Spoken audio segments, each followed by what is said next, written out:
So the recording is on. So good afternoon, everyone. My name is Justin Northman, the Director of Policy and External Affairs for the Washington State Liquor and Cannabis Board. And today we're walking through some preliminary drafts of a concept around alcohol product placement. There's been several concerns raised, so today we'll be walking through those concerns and also some ideas on framework. The rules that have been provided for review at this point are very, very preliminary. We are open to all suggestions, and we recognize that there's a lot of modifications that are likely going to need to occur when we're hearing all of the different stakeholder feedback.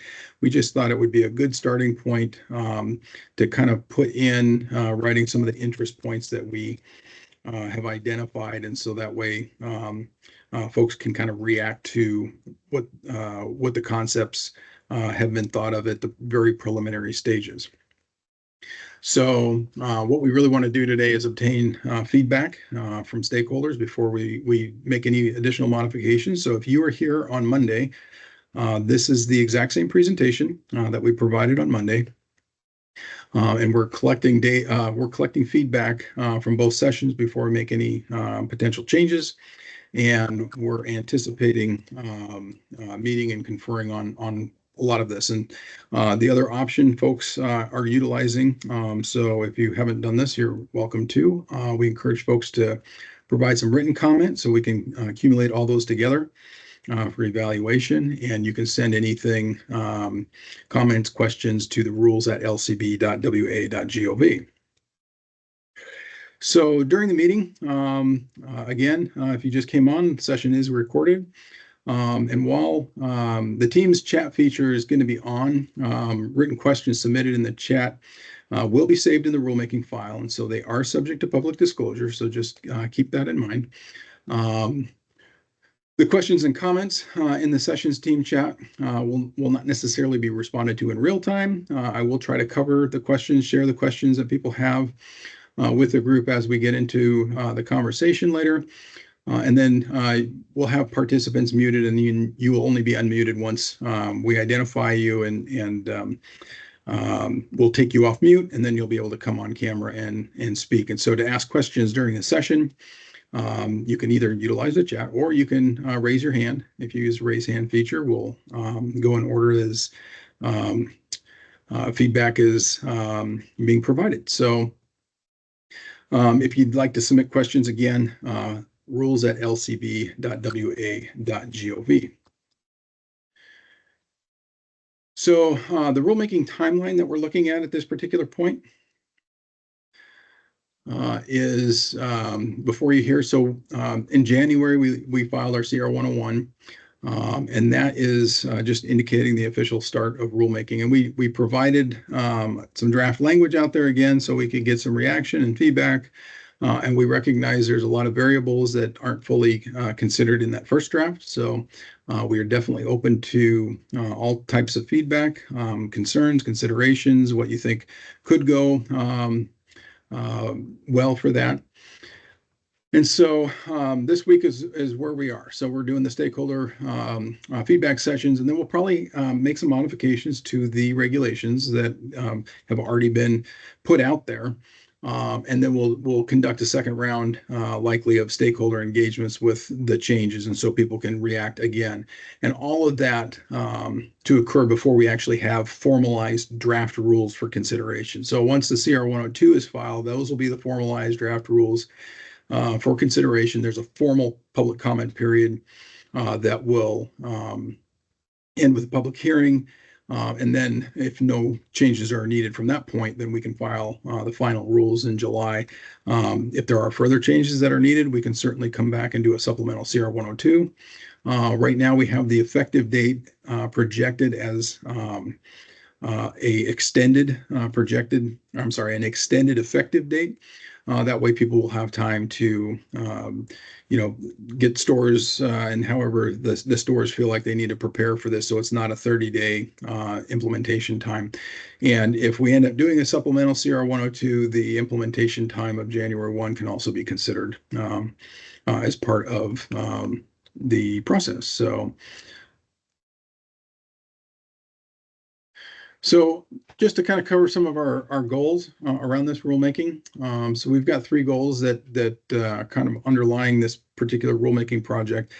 We received a lot of feedback over the last year or so on a number of different product placement issues, a lot around youth access and exposure to products, particularly the crossover products.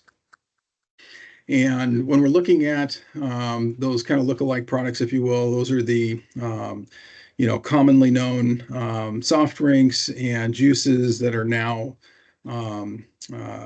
those companies have made a alcoholic beverage with those, and people are getting confused, and they're targeted, or we feel that it's targeting youth just based on some of the packaging. Similarities between their alcohol and non-alcohol products. So all of those types of things are kind of coming into play with this particular rulemaking. And so what we want to also do is reduce confusion between the alcohol and non-alcoholic versions of those products. We've actually had reports from adults that didn't recognize that they were purchasing alcohol at the time because they were being marketed right next to the non-alcoholic products. And then when it comes to some of the theft issues, particularly with small packaging, such as mini bottles, there's definitely been concerns raised around that to include up to the 200 milliliter bottles. And so to share one of the catalysts of conversation internally with the agency, this has been a concern for a while with the crossover product that generated some light on the topic. But we also received a letter from a grandparent in our communities where their 16-year-old granddaughter was killed in a car wreck, and she was ejected during the collision. The kids have all been drinking, and when the grandparents talked to the other surviving teens, they were asking, where did you get the alcohol? And they had indicated that the store that they got it from has big bins out in the front, and they just leave it there for them to steal. Now, of course, we know stores don't want people to steal their product, and they're not trying to do this, but that's the impression that the youth have. And so we've not only had it there, but we've also had concerns raised in other parts of the state of similar nature. And when folks have talked to the stores, including some of the citizens, about can you change some of these locations of this so they're not easily accessible, easy to steal, right? They're for kids. The answer has been no, we can't do that because corporate is out of state. And so that kind of is facilitating some of the thought around this issue, that if we'd like to affect some change in this particular area, some regulations are going to have to be established for product placement. So that's kind of where we're at as far as the foundational pieces on why we're moving through this. And I'll be sharing some pictures here shortly so you can see kind of some of the concerns that have been raised. There's also a couple resources that you'd be able to see. And what I can do, I think I did this last time, so oops. No, I'll have to do it at the end because I don't have it. I'll have to go out of the presentation mode. So I will drop these links in the chat at the end of the presentation as well, so you can have easy access to those. But we have letters to the industry. We have a research brief that's out there. We also have a letter from the Distilled Spirits Council that basically provided feedback in other states that have had similar issues on how to set up some regulations. We've looked at Illinois administrative codes. Virginia is another state that has tackled the crossover product issue, and I believe Michigan is underway. And so there's a number of different states that are participating in this point of interest as well. So those resources will be available for folks, so you can take a look through those. Hopefully that'll generate some ideas for comments and considerations, and how we can work together to prevent some of the youth access and theft issues that are occurring.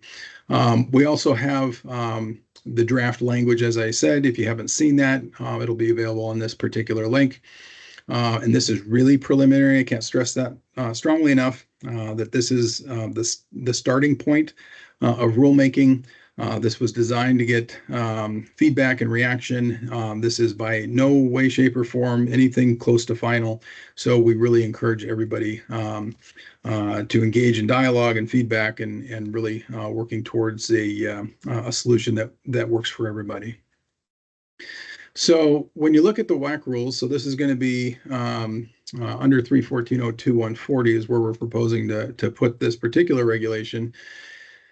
And this is going to apply primarily to those off-premise locations. So your beer and wine specialty shops, the combination beer and wine for off-premise specialty shops, the grocery stores, combination spirits, wine, beer and wine grocers, and then the spirit retailers. And so we recognize beyond the draft regulations that the draft that you see that's available for you is not necessarily conducive to all these different license types. And I want to just acknowledge that, and we recognize that, and we're already thinking about ways that we can frame this so that, again, it can work for multiple types of licenses. And this is going to include big stores, small stores, those stores that sell nothing but alcohol. And some of their strategies on placement are very intentional. And so we want to kind of get feedback on all of the above for that. So when we look at the restrictions, with the different sizes of convenience stores, we need, or with the different sizes of stores, we need to be able to identify some market differences, particularly between the convenience store and the large grocers. We looked at other states. Illinois had picked 2,500 square feet as the store for the dividing line. So we thought we could start there. That doesn't necessarily mean that we're locked into that number as a threshold between a large and a small type of store. So those types of things are definitely open, but we all also are looking at the other states and how they've designed and developed these regulations in their particular areas. And one of the reasons around the small versus the large stores is you'll have a lot more opportunities for product placement in a larger store. And so with the confinement of a store at 2,500 square feet or less, it's going to be much more difficult to adhere to some of the regulations that we were thinking of for the large stores. And so oftentimes you have a limited set of coolers. And so what does that mean when you're talking about product placement? We'd like to see the alcohol and non-alcohol separated. And so that's kind of one of the starting points.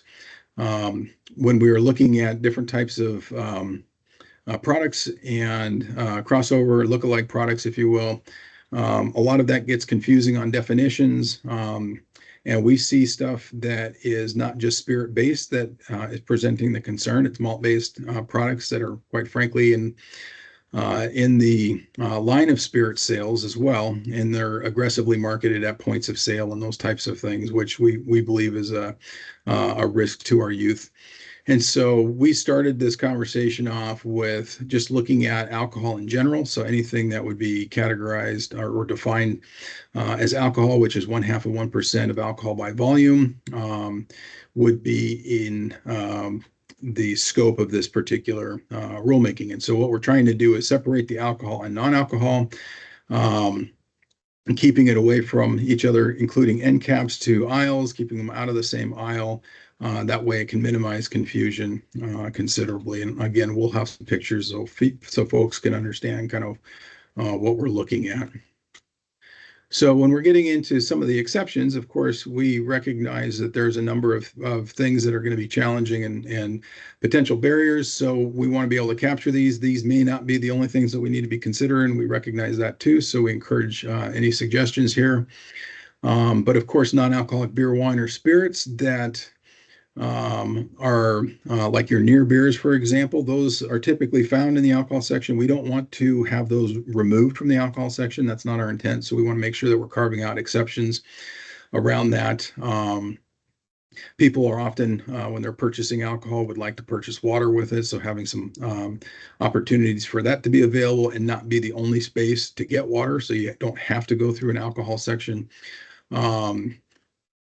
Also acknowledging the mixers are predominantly used for spirits beverages, and so you don't usually find a lot of that in the soda aisle, for example, and so we don't want to prohibit those from spirits from being next to those areas.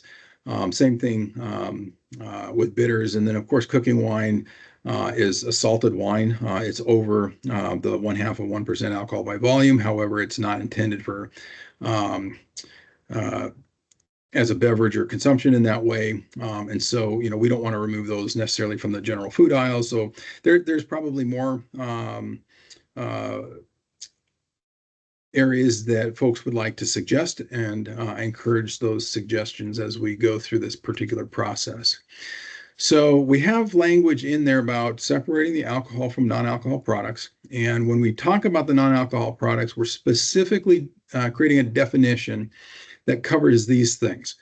We don't want to have a big blanket saying that, anything that can be, non-alcohol bread, for example, we don't need to correlate some of those together. What we're talking about is soft drinks and soda, fruit juices, the energy drinks, liquid teas, flavored water.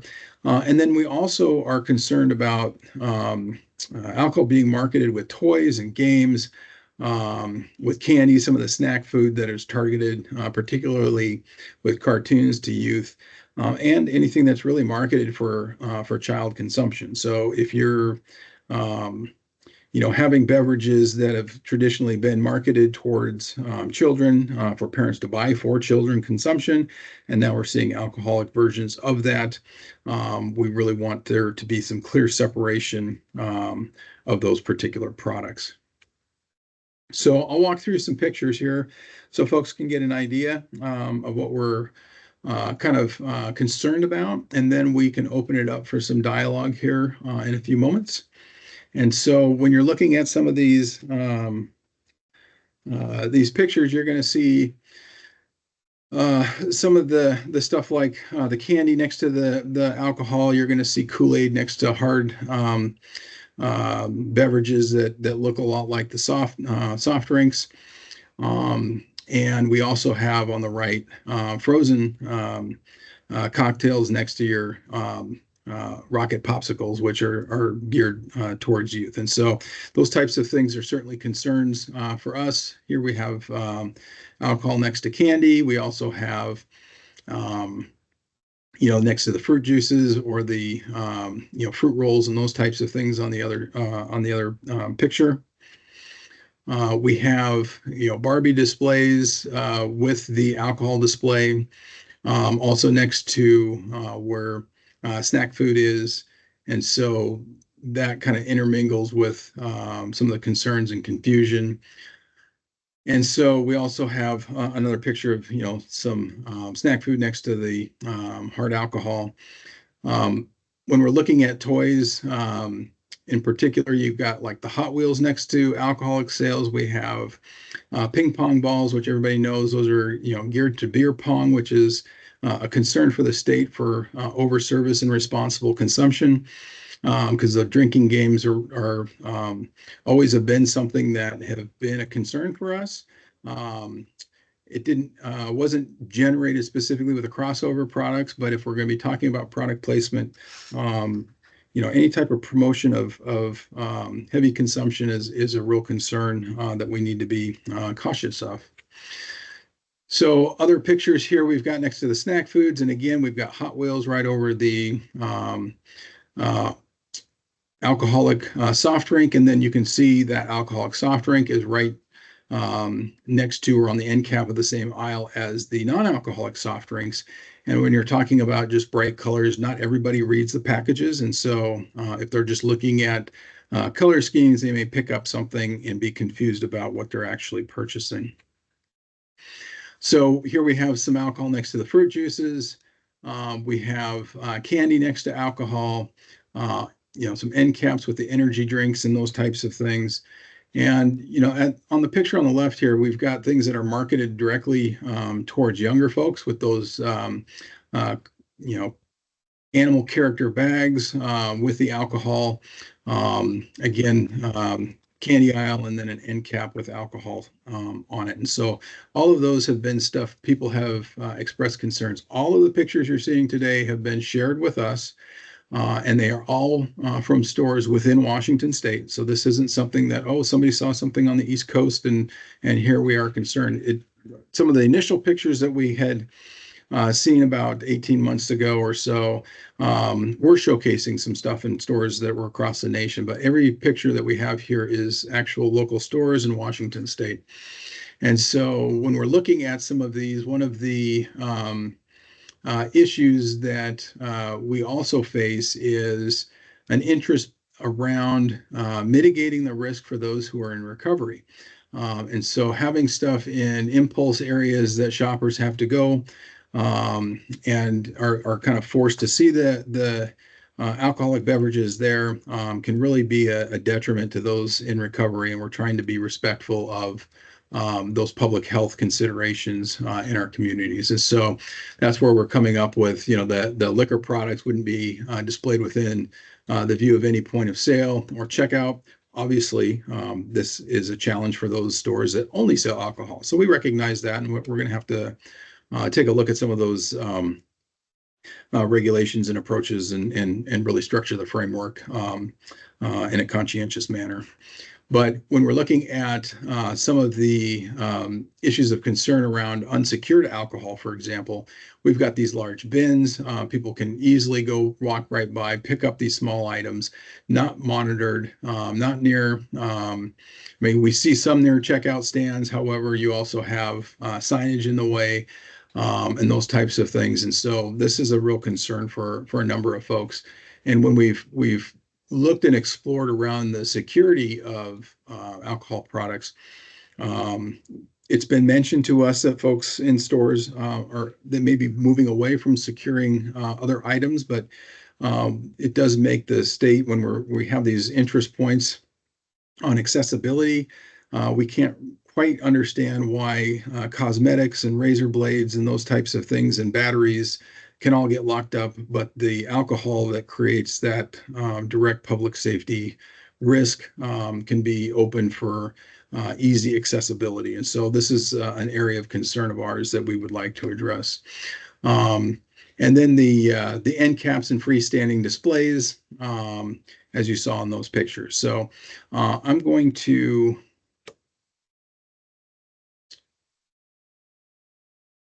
I'll cover a couple more before we get into the conversation, and I will back up if you need to go to some of these previous slides. So, but the concept here is around not having alcohol on the end caps or freestanding displays unless it's in a broader area that's dedicated to alcohol sales. And we understand that there may be some challenges around this. And again, we're open to ideas and considerations and concerns that folks have. So we encourage comment on these particular areas.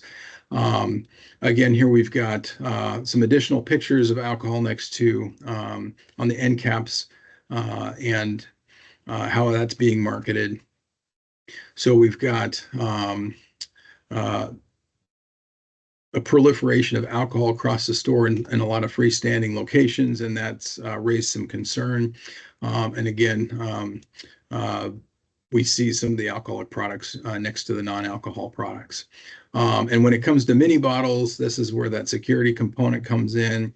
And we've also identified those that are the 200 milliliters or less, which is smaller than the pop can type of a size, easy to pocket and easy to steal, and usually are displayed as a point of convenience. So we want to take a look at those. And so what do we mean by reasonably secured? We're talking about conceptually, individual theft prevention. Some stores, for the bigger bottles, they're using devices that are attached. Of course, that's probably not realistic for all the very small bottles. But securing behind the counter, locked cabinets, something that might be out of reach for the shoppers that the employees can only get access to when you're talking about those small items that are across the store. And so as you can see here, we've got displays of mini bottles right on the end cap up by the cash registers. You can't see the registers in this picture, but we also have the buzzball bins that are just open there. We've got basically baskets of alcoholic minis, but behind them we have a number of things secured and locked up. And so it just kind of showcases that dynamic.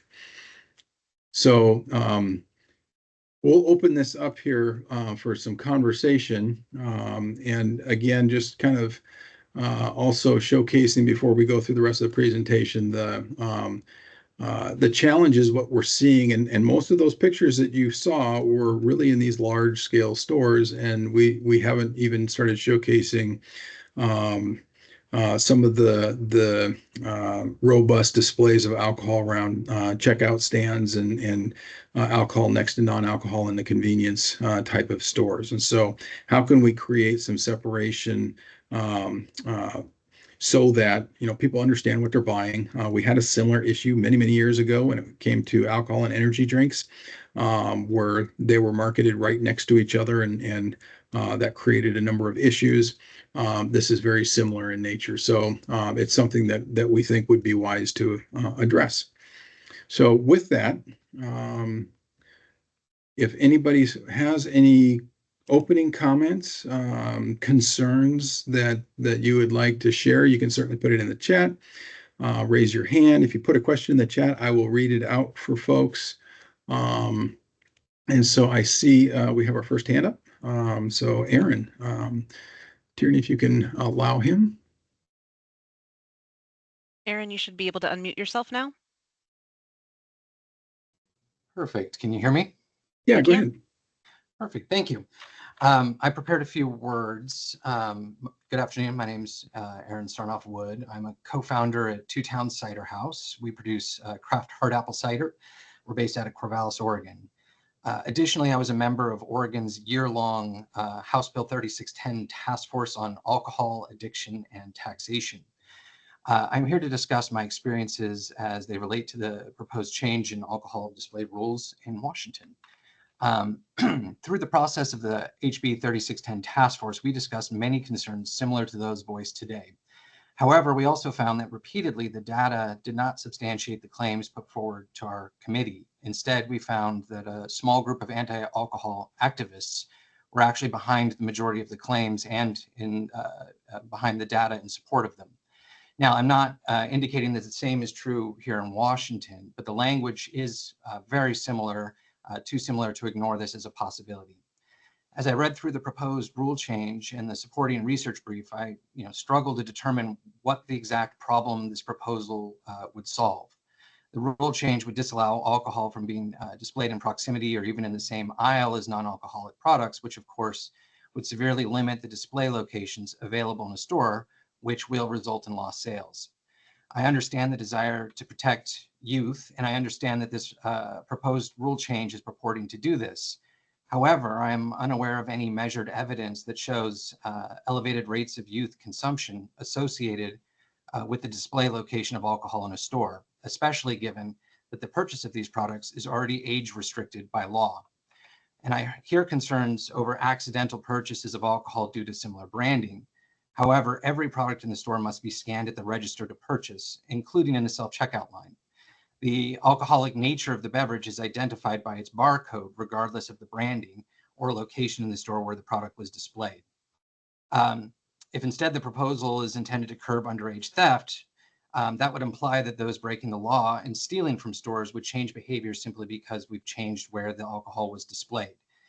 In reality, if theft of alcohol is the motive, thieves are going to unfortunately continue to steal wherever product is sold.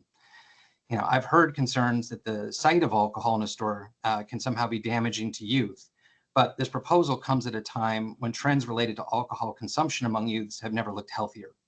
According to the Behavioral Risk Factor Surveillance System, consumption among youths is down 50% in the last decade, and I believe it now to be at the lowest rate that has ever been recorded since we started tracking consumption by age. Rates of binge drinking among youth are down too, dropping 15% just from 2022 to 2023, according to the National Survey of Drug Use and Health. General alcohol sales are down as well, with over 500,000 fewer cases of beer sold in Washington grocery stores alone in the trailing 52 weeks compared to the year before, as was tracked by both Nielsen and IRI. Now, this proposal seems to me to be a solution in search of a problem. While it is entirely unclear what real benefit this proposed rule change will provide, it is totally clear what it'll cost. Craft producers such as myself do not have $100 million marketing budgets. Consumers are generally introduced to our products at brewfests or by encountering them on display in a grocery store. National brands control the primary display locations in a grocery store, but endeavoring craft brands, there are opportunities outside of the main display locations, and this represents an impactful percentage of my total sales in Washington. Eliminating this option would reduce my sales, the sales of other local craft businesses. Distributors and retailers would be harmed as well. And let's not forget the grocery stores make much better margins on alcohol sales than they do selling groceries. $1 of reduced revenue from alcohol can mean $10 to $20 in increased food sales needed to offset that loss. If grocers see a significant reduction in overall alcohol sales, their only recourse to maintain the health of their business will be to increase the prices on food. All of this as we're already suffering the ripples of the pandemic, labor shortages, and inflation driving up costs. Today, we sit at the precipice of yet another recession egged on by tariffs that are also targeting our raw ingredients and packaging materials that we all rely upon. For these reasons, I urge the body to reject this proposal or at least significantly amend it, as its benefits are unclear, but its harms will be significant to my industry. Thank you for your time and your consideration. Great, thank you, Aaron. I appreciate the comments. Next, I see Tom. Hey, I'm Tom Versillo. I'm Associate General Counsel and Head of Government Affairs for St. Michel Wine Estates. We're the largest wine producer in Washington and Oregon, and I'm also a board member of the Washington Wine Institute. I know the Wine Institute's executive director, Josh McDonald, was at the session on Monday, and my comments are largely going to be in line with his. But I want to encourage the LCB as it's working through this process to really try to narrowly tailor this rule to specific products and specific practices that have been shown to be problematic as backed up through data. Because my initial reaction to the draft rule was, even if the LCB's intent isn't to limit common marketing practices today, especially in the wine industry, a broadly written rule probably would have that effect. All categories of alcohol are different, both in terms of consumption patterns and who purchases those products. In the wine industry, not to generalize too much, but we do seek to market our products with food. Really, since the inception of the industry, we viewed our products and food experiences really as integral to one another. And when we go about trying to market our products to chain retailers in particular, our primary goal actually is to get those off-shelf display opportunities. We want our product on floor displays integrated with produce, meat, cheese. But it also goes beyond just kind of your traditional wine pairing food items you would think about. My company in particular, in recent years, as we've looked for different consumers, we've done cross promotions with what would be considered snack food producers like Tim's Cascade and Kettle Chips. And neither one of those have really been considered problematic or in our opinion, have led to any issues in terms of youth consumption or access. I think with a broadly written rule, one of the risks is that a retailer would respond to that in a conservative way by limiting opportunities that aren't necessarily a problem now, or the rule doesn't necessarily look to address. But they would take a more conservative approach, and that would limit unproblematic practices we have now, such as kind of the floor displays we typically use. And just more broadly, kind of echoing comments Aaron made, shelf space in retailers, it's typically controlled by large suppliers, or they're at least able to influence it more than anyone else because they have sophisticated category management teams.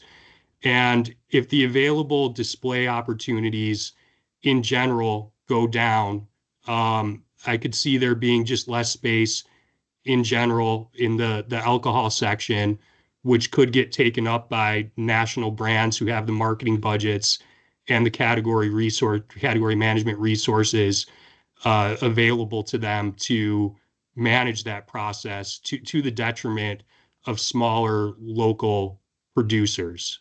Um, and I think that's a dynamic that has to be considered. I will say also, Aaron alluded kind of early in his comments to potential influences behind this, and it's seeming just in general in line with anti-alcohol sentiment we've seen more broadly that isn't necessarily data supported. I did have a similar initial reaction to it. Thank you for your time. Absolutely. Thank you, Tom. Katie. Thank you, Justin, and thank you for holding both of these listening sessions. I think this is really helpful. On behalf of the Washington Food Industry Association, so we represent your independent grocers in Washington State as well as the convenience store market. These rules have created a lot of heartburn for the vast majority of our members, and will provide more substantial written comments for your team. But just wanted to highlight a few things from the jump. Um, on behalf of convenience stores, I received a resounding 2,500 square feet is probably too small, which Justin, you touched on right off the bat, that it may not be the right number. And our request is going to be 5,000 square feet to really encompass the more broad convenience store landscape in Washington State. And that seems to capture the vast majority of C stores, but not push you up to where you're hitting even the smaller retailers. So that's number one. And then I think that Tom just did a really good job highlighting the concerns over not only end caps, but just crossover displays. Many of our members, based on holidays or other events, really enjoy the opportunity to showcase alcohol products with food products, especially, for Super Bowl or Cinco de Mayo or whatever that may be. And if the attempt is to reduce youth access or youth interest in these products, I don't think that holiday displays necessarily do that. And so we would definitely want some type of allowance to have end caps that have crossover products. We have stores that range all the way in the bigger grocery stores that range from 7,500 square feet all the way up to 75,000 square feet. And so you have a really broad range of size constraints, especially for independent grocers or those smaller community grocers. And for them, the end caps are a huge value in terms of just what space looks like in their store. And so that's an issue just overall. I think end caps came up over and over and over again for us. I think, Justin, you shared some really great photos where there could maybe be some restrictions, but I think the way that the language is written now, it's overly restrictive. And then to touch on liquor products within display of checkout, it is our understanding that that was actually done as a safety measure so that people had less ability to steal these products. And so putting them out of sight of checkouts actually damages stores that have rearranged their store to put alcohol where you can see it to make sure that theft is not an issue. And you see that in not only our stores, but other grocers as well. And so I don't know how we would address that issue without rearranging a store. And that is so incredibly costly for all retailers, but specifically smaller retailers that don't probably have the capital to do those types of investments. And then last but not least, in terms of mini bottles or just smaller bottles that you've talked about, I do think that we are pretty amenable to solutions in that space. It seems like the broad majority of our operators are trying to lock those products up or do something different so that they aren't as easy to grab and run. And so we'd love to work together really specifically on that section because we think it's the easiest to fix, but the rest of it, we have a lot of work to do. So excited to engage in this process over the next several months. Excellent. Thank you, Katie. Emily. Thanks, Justin, for sharing this information and for the opportunity to share some thoughts. I had a chance to talk to a number of clients about their initial impressions about the draft rules, and there was a lot of concern that was shared on behalf of folks in really all three tiers. I think the common theme that I'm hearing amongst most clients is that these are overly broad if the ultimate goals are to kind of limit confusion with crossover beverages, limiting minor access and theft. There are more narrowly tailored ways to accomplish those goals. So, Justin, you mentioned the relatively recent code in Illinois, the policy in Virginia. And so a lot of that is done through things like signage, ensuring that a crossover beverage isn't sitting directly next to its non-alcohol counterpart. Those are things that that I think people would be less concerned about.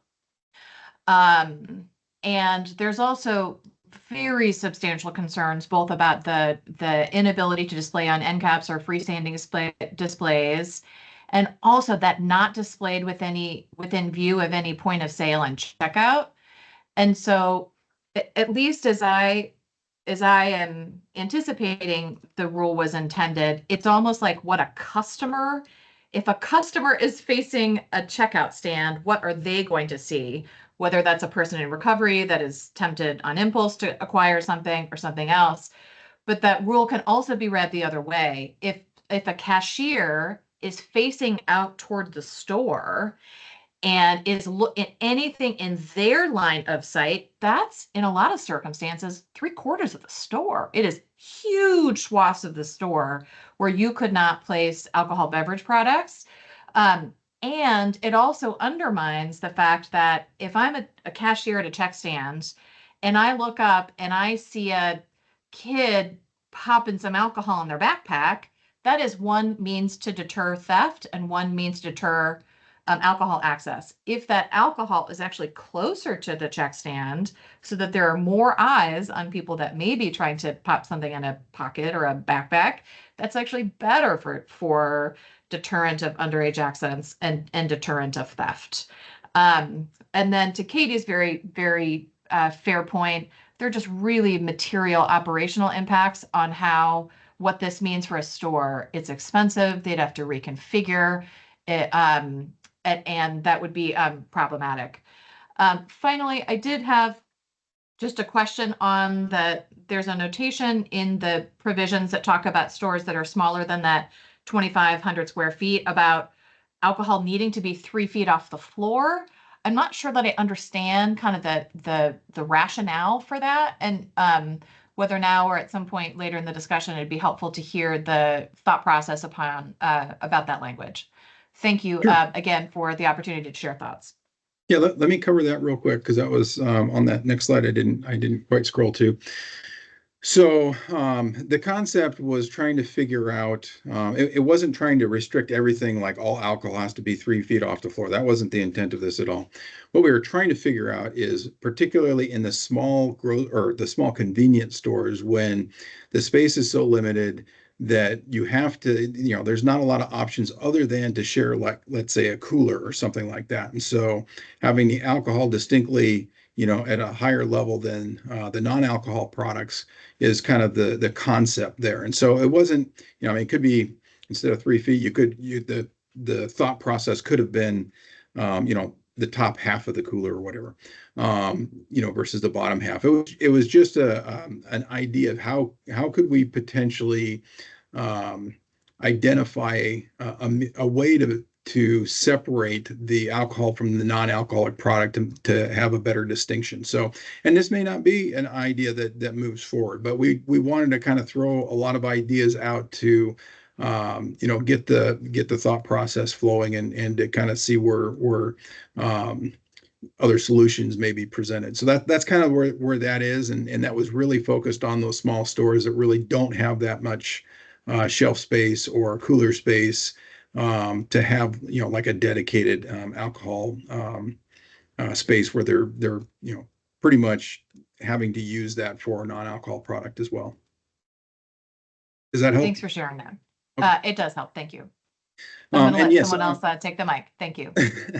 and we also have in that same thing, as you can see on the screen, we've also been considering the ideas of maybe the signage is another solution, and so we built both of those in so we can have a couple talking points. But signage is definitely something that we've been thinking about as well, like the other states, and so that's why you're seeing a lot of different ideas here. We'll move over to Josh. Go ahead. Thanks, Justin. And I was able to be on Monday, so you got to hear a lot of my comments then. So I'll just be brief. And again, I wanted to let you know we're looking forward to working with you and your team on this. We'll be in touch soon to set some time to talk through it from the Washington wine industry perspective and work with you. So I just agree with my board member Tom did a great job covering a lot of our concerns here and things we were seeing from the draft rules.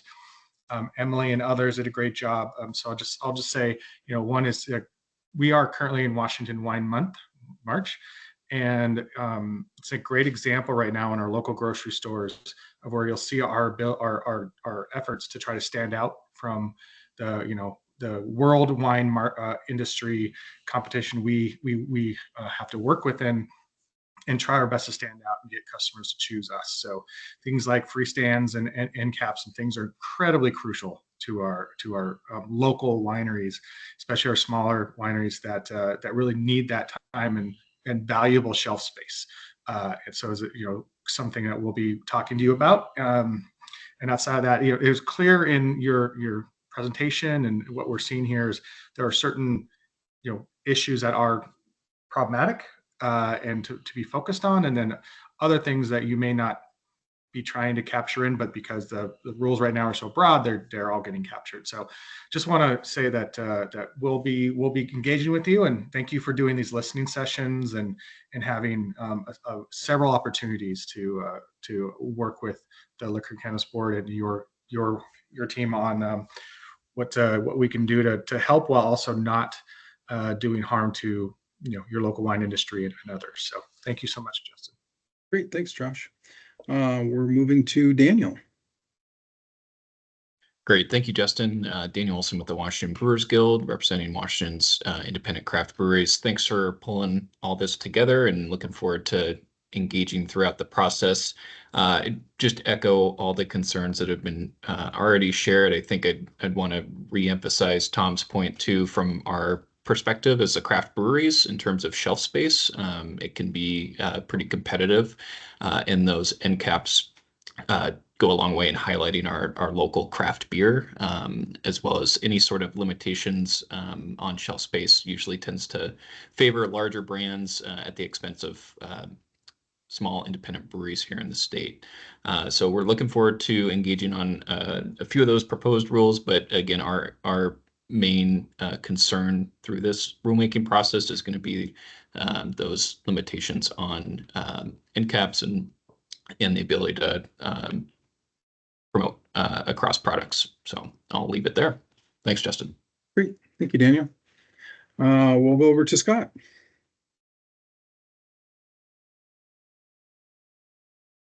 Scott, you should be able to unmute yourself.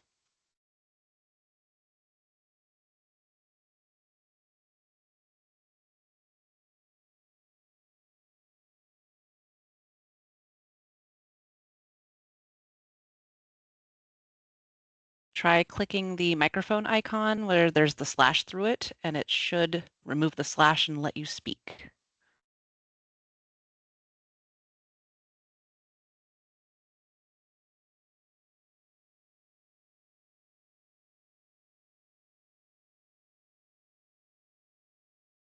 All right, I will come back to you, Scott, so I won't forget. You can keep your hand raised if you'd like to, but we'll circle back and see if we can get you unmuted. So we'll move over to Steve. Steve, you should be able to unmute yourself. All right, Justin, thank you very much. So I'm with Columbia Distributing, and I guess the main thing I'd note in that this proposal is much broader than I think what we've seen anywhere else. This would apply to all liquor products, whereas other states have focused on crossover products, since those have a higher risk for consumer confusion. I've not seen similar rules in place in other states. I'm curious why the LCB started with such a broad approach as opposed to a more tailored way to accomplish the goals that you outlined. In particular, the prohibitions on end cap placements and placement of products in an aisle not completely dedicated to alcohol sales, as well as a restriction on the placement in eyesight, so the point of sale and checkout, seem particularly burdensome and without good cause. At a minimum, I'd push to have this draft work through a stakeholder group to avoid those unnecessary burdens. I think if you look at it, only 5 states, Illinois, Missouri, Nebraska, Pennsylvania, and Virginia, currently have final regulations on the placement and the display of crossover products within the stores. Additionally, there is proposed regulation in Colorado and Michigan on this topic. While there are technical differences between each of these states, the language is generally narrow, focusing on products with the same or similar brand name, logo, or packaging as a non-alcoholic beverage. Common approaches include prohibitions on displays next to non-alcoholic products and signage clearly stating the crossover products are alcoholic beverages. The proposed regulations here for Washington take a broader approach than any of the above language, specifying the rules of placement and display of all alcoholic beverages, regardless of their specific branding, relation to a non-alcoholic product. This is really a break from what we're seeing in any other attempts anywhere else in the country. So I just kind of want to flag those, and back to the point where I really do think, you started off kind of on a very broad end. I think there's a lot of work here to echo what Katie said earlier, to try and get to these points. And then I would just also, I'm curious what the LCB and what your agents have done in the past to work with some of these stores. Has there actually been, going out and working with these stores? I think you mentioned that there have been some conversations, but I'd like some more detail of what's actually been done on that before we kind of jump into something that I think takes us way too far. So thank you. Great, thank you, Steve. Appreciate it. We'll go back to Scott. I think you got it figured out. I got it figured out. Thanks, Justin. Scott Hazelgrove for the Washington Beer and Wine Distributors Association. Let me just start off and say, you've heard a number of comments from a number of people. I would echo many of those comments. Let me focus mine today on 2 items specifically. One is end caps and displays, and the second is the idea of crossover marketing of alcohol and non-alcohol products. You've heard about the importance of end caps and displays. One thing that has not been raised, and this is certainly a perspective from beer distributors, because we are often the entity that is actually placing the products on the shelves. There is a limited supply of that shelf space, and that is an especially large concern during periods of time when consumers are looking for larger volumes to help celebrate an occasion. 4th of July comes up as kind of a prime example. There simply is not enough shelf space and certainly not enough cooler space to accommodate. That's one of the reasons why you see displays separately, is that there simply is not the space to actually simply put the product on the shelves. As we read the language and looking at some of the pictures that you offered, Justin, we think that the LCB is traveling down a path of effectively not only eliminating all displays, but eliminating all ability to use end caps, because many of the images you showed one end cap with another end cap in an adjacent aisle that had a non-alcoholic product, and you raised concerns about that. I think if you start to really travel down that path, you're going to find you really are talking about banning end caps. And I think you've heard extensively why that is such a concern from both small producers, but also large producers. And I would just go back for distributors. There just simply is not enough space to accommodate changes in demand from consumers. Let me really bridge to this idea of display of non-alcoholic products and alcoholic products. As I read the language, I think you are creating huge challenges that are going to generate a widespread variation in enforcement. And as we've talked about before, there's a huge need for consistency in enforcement so we aren't subjecting one retailer to one set of rules and another retailer in another part of the state to another set of rules. Let me just give you an example. In the language you provided, you actually include a number of exceptions for things like mixers. But actually, in one of your examples, you specifically show orange juice next to, I believe it was a sparkling wine, products that are commonly mixed together. I think the challenge you have is you really are at a hard place in distinguishing between tonic that may be mixed with spirits and, for example, Coca-Cola, which may also be mixed with spirits, but both products may be enjoyed without alcohol. I think when you get down to asking the LCB agents to make those distinctions, and maybe more importantly, the retailers to make those distinctions, it's going to be virtually impossible to create a clear set of rules that's going to create that division.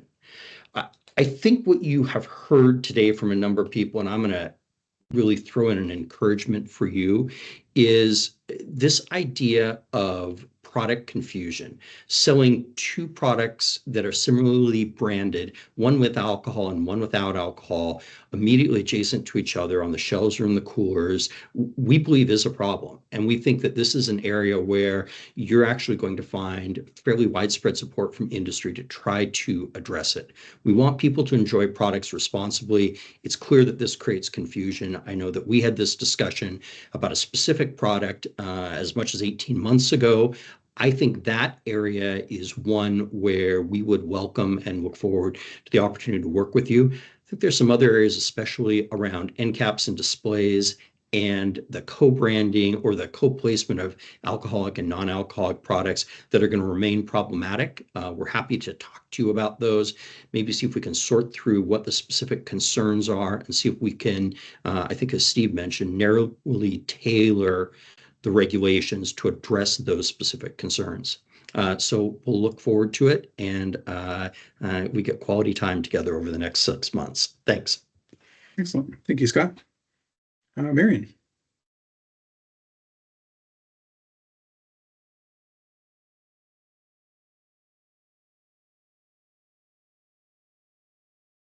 All right, it worked. Thank you so much. So I'm here today on behalf of the Northwest Grocery Retail Association. Really appreciate the discussion today. I will sound a little like a broken record. I'll echo some comments made by others, but good to get them on the record as well. So our association represents many of the larger grocery retailers in the state.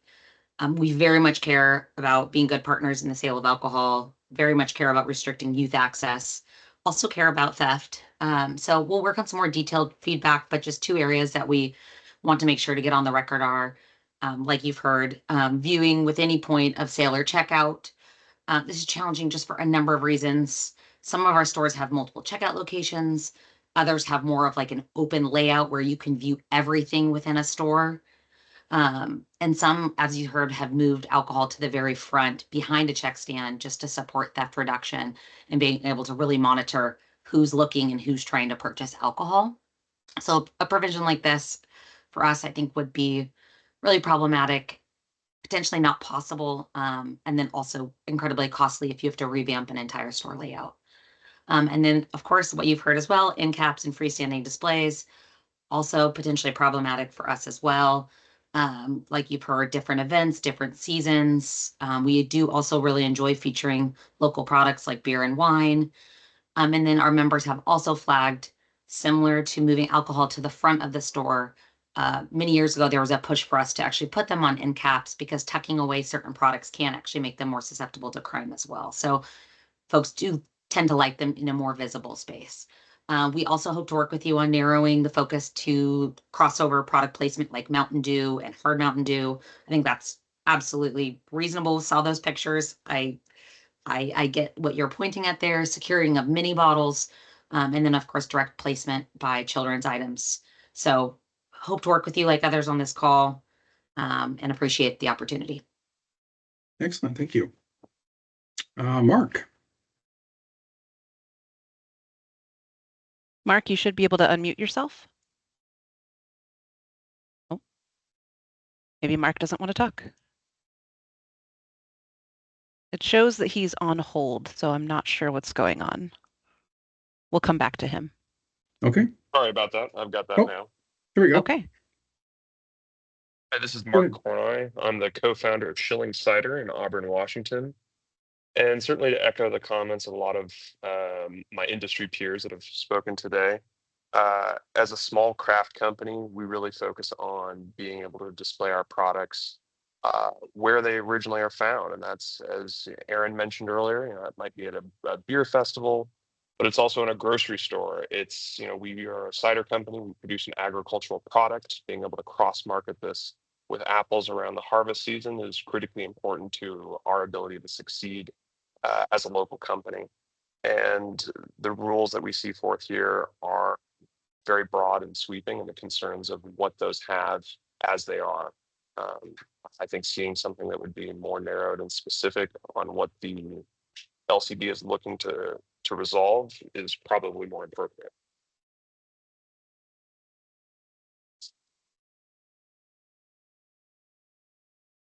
I think you may have cut out, Mark. Oh, at what point did I cut out there? Oh, maybe you were concluding. I saw the sorry, microphone no. just disappear too, so I wasn't sure if there was a technical issue there.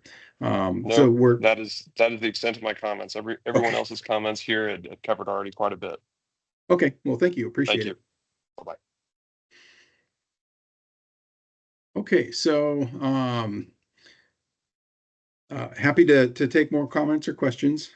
So one of the things that I will try to recap here. So what we're hearing is there's a lot of concerns around the end caps. There's a lot of concerns around visibility at the point of sale. Obviously, the store size is something folks had commented on.